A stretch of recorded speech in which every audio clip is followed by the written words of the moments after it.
അപരിചിതരായ രണ്ടു വ്യക്തികളെപ്പോലെ ദേവനും നിത്യയും കട്ടിലിൻ്റെ ഇരുവശങ്ങളിലുമായി കിടന്നു. ഉറക്കമില്ലാതെ ഇരുവരും ഈ കിടപ്പ് തുടർന്നിട്ട് നേരം ഒരുപാടായിരുന്നു. ഒടുവിൽ മൗനത്തെ ഭേദിച്ച് നിത്യ സംസാരിക്കാൻ ആരംഭിച്ചു. ഈ 2 ദിവസങ്ങൾ കൂടി കഴിഞ്ഞാൽ നമ്മൾ നിയമപരമായി വേർപിരിയാൻ വേണ്ടി ഒപ്പിടാൻ വക്കീൽ ഓഫീസിലേക്ക് പോവുകയാണല്ലേ ദേവേട്ട. എടുത്ത തീരുമാനം വേണ്ടെന്ന് തോന്നുന്നുണ്ടോ നിത്യേ? ഒരിക്കലും അങ്ങനെയൊരു തോന്നൽ എനിക്കുണ്ടാവില്ല ദേവേട്ട. നിങ്ങൾക്കെന്നെ വേണ്ടെന്ന് പറഞ്ഞ നിമിഷം മുതൽ ഈ താലി കഴുത്തിൽ കിടന്നെന്നെ ശ്വാസം മുട്ടിക്കുവാണ്. ഞാൻ ചെയ്ത തെറ്റെന്താണെന്ന് അറിയാനുള്ള എൻ്റെ അവകാശത്തെപ്പോലും നിഷേധിച്ചിട്ടാണ് നിങ്ങളിപ്പോൾ പിരിയണമെന്ന ആവശ്യം ഉന്നയിക്കുന്നത്. ഞാൻ പറഞ്ഞല്ലോ നിത്യേ, തൻ്റെ ഭാഗത്തൊരു തെറ്റും ഉണ്ടായിട്ടില്ല. ഈ വീടിനെയും ഇവിടെയുള്ള സകലതിനെയും താൻ കഴിഞ്ഞ 5 വർഷക്കാലവും സ്നേഹിച്ച് പരിപാലിച്ചു. പിന്നെ എന്തിനാണ് 5 വർഷങ്ങൾ ഒന്നിച്ച് ജീവിച്ചിട്ട് നിങ്ങൾക്ക് ഈ ബന്ധം ബാധ്യതയായി തോന്നിയേ? ദേവേട്ടന് മറ്റാരോടെങ്കിലും താല്പര്യമുണ്ടോ? എൻ്റെ മനസാക്ഷിക്കെങ്കിലും ഒരു ഉത്തരം കൊടുത്തേ പറ്റൂ. നിങ്ങൾക്കെന്നെ വേണ്ടാതായതിൻ്റെ കാരണമറിയാതെ കഴിഞ്ഞ ഒരാഴ്ചയായി നീറിയാണ് ഞാനിവിടെ ജീവിക്കുന്നത്. നിറഞ്ഞു വന്ന കണ്ണുകളെ അമർത്തി തുടച്ചുകൊണ്ട് നിത്യ ബെഡിൽ എണീറ്റിരുന്നു. ഒന്നുമില്ലടോ, ഒരു തരം മടുപ്പായിരിക്കണോ ഈ ജീവിതത്തിനോട് തന്നെ. ജോലി തിരക്കുകളിലേക്ക് മാത്രമായി ജീവിതം ചുരുങ്ങിയേക്കാണ് ഒരുപാട് നാളായിട്ട്. എല്ലാ ബന്ധനങ്ങളും പൊട്ടിച്ചെറിഞ്ഞ് എവിടേക്കെങ്കിലും പോകാനാണ് തോന്നുന്നത്.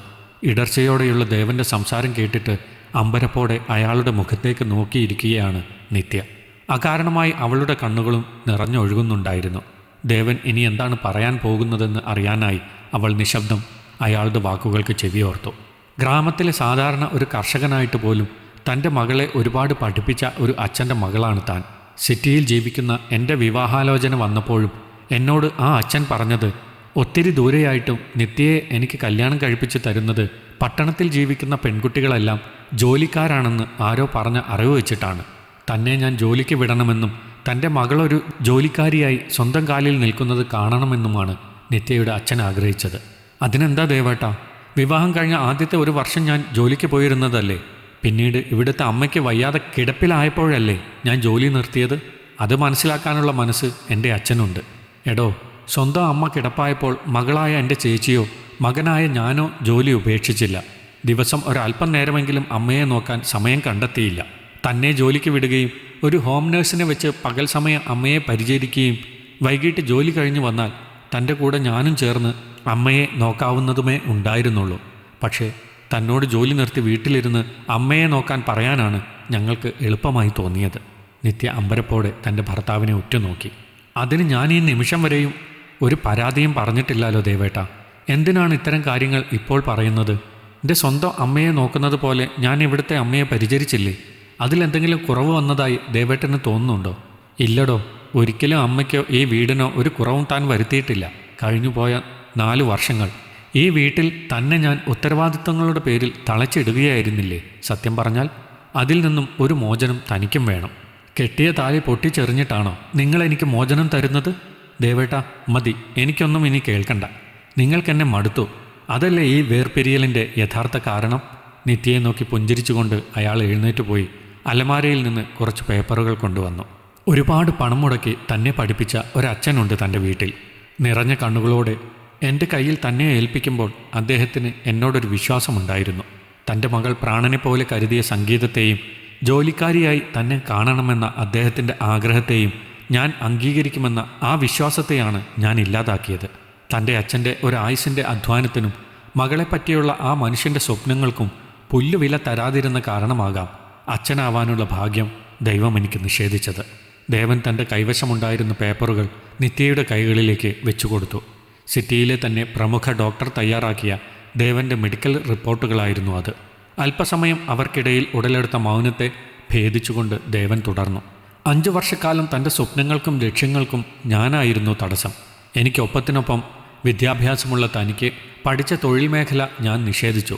ഇപ്പോൾ തനിക്കൊരു കുഞ്ഞിനെ തരാൻ പോലും എനിക്ക് കഴിയില്ലെന്നാണ് ആ മെഡിക്കൽ റിപ്പോർട്ടുകളിൽ പറയുന്നത്. ഇനിയും തന്നെ ദ്രോഹിക്കാൻ എനിക്ക് വയ്യ നിത്യേ. വിവാഹമോചനം നേടി താൻ എന്നെ വിട്ട് പൊക്കോളൂ. തനിക്ക് നല്ലൊരു ജീവിതം കിട്ടട്ടെ. ഒരു കൊച്ചു കുഞ്ഞിനെ പോലെ അയാൾ ഏങ്ങലടിച്ച് കരഞ്ഞു. നിത്യ അയാൾക്കരികിലിരുന്ന് തന്നിലേക്ക് അയാളെ ചേർത്തു പിടിച്ചു. ദേവൻ്റെ കരഞ്ഞു കലങ്ങി കണ്ണീരൊലിച്ചിറങ്ങിയ കണ്ണുകളെ തുടച്ചുകൊണ്ട് നിത്യ പറഞ്ഞു തുടങ്ങി. ദേവേട്ട, കുറച്ച് വർഷങ്ങൾക്ക് മുൻപേ നിങ്ങൾക്ക് കുഞ്ഞുങ്ങളുണ്ടാവാനുള്ള സാധ്യത കുറവാണെന്ന് ഞാൻ അറിഞ്ഞതാണ്. ഇവിടുത്തെ അമ്മയുടെ നിർബന്ധം കാരണം വിവാഹം കഴിഞ്ഞ 2-ാം വർഷം നമ്മളൊരു ഡോക്ടറെ കാണാൻ പോയത് ദേവേട്ടൻ ഓർക്കുന്നുണ്ടോ? പരിശോധനകളുടെ റിപ്പോർട്ട് വാങ്ങിക്കാനും ജോലി തിരക്ക് കാരണം ദേവേട്ടൻ വന്നില്ല.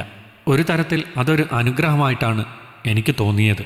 കാരണം അച്ഛനാവാനുള്ള തൻ്റെ ആഗ്രഹം നടക്കില്ലെന്നറിഞ്ഞാൽ ദേവേട്ടൻ മാനസികമായി തകർന്നു പോകുമെന്ന് എനിക്കറിയാം. അതുകൊണ്ട് അന്നത്തെ റിപ്പോർട്ടുകൾ ഞാൻ നശിപ്പിച്ചു കളഞ്ഞു.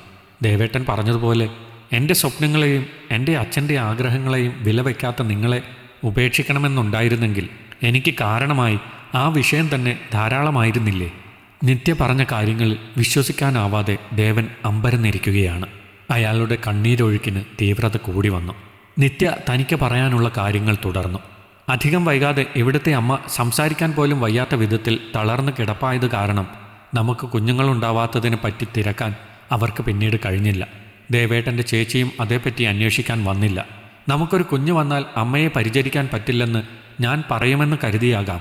കുഞ്ഞുങ്ങളുണ്ടാകാത്തതിനു പറ്റി ചേച്ചി ഈ നിമിഷം വരെയും എന്നോടൊരു വാക്ക് അന്വേഷിച്ചിട്ടില്ല. എല്ലാവർക്കും സ്വാർത്ഥതകൾ മാത്രമല്ലേ ഉള്ളൂ. നിത്യ ഒന്നുകൂടി തന്നിലേക്ക് ദേവനെ ചേർത്ത് പിടിച്ചു. കേട്ട കാര്യങ്ങളുടെ തീവ്രതയിൽ താനിപ്പോൾ തളർന്നു വീണേക്കുമെന്ന് തോന്നിയ സമയത്ത് നിത്യയുടെ കരങ്ങളുടെ കരുതൽ അയാൾക്കൊരു ആശ്രയമായി തോന്നി. ഭാര്യ പ്രസവിക്കാത്ത മച്ചിയാണെന്ന് ആക്ഷേപിച്ച് അവളെ ഉപേക്ഷിക്കാൻ വീട്ടുകാർ പറയുമ്പോൾ ഒരു മടിയുമില്ലാതെ ഭാര്യയെ ഉപേക്ഷിക്കുന്ന ഭർത്താക്കന്മാരുണ്ടാകാം. കിട്ടിയ സ്ത്രീധനം കുറഞ്ഞതിൻ്റെ പേരിൽ ഭാര്യയെ വീട്ടിൽ കൊണ്ടാക്കുന്നവരും ഉണ്ടാകാം. അതിൽ നിന്നെല്ലാം വ്യത്യസ്തമായിട്ട് ഏതവസ്ഥകളിലും ഭാര്യയെ തനിക്കൊപ്പം ചേർത്ത് നിർത്തുന്ന ഭർത്താക്കന്മാരില്ലേ ഈ സമൂഹത്തിൽ? അതുപോലെ തന്നെ വ്യത്യസ്തരായ ചില മനുഷ്യരുടെ കൂട്ടത്തിലാണ് ഞാനും.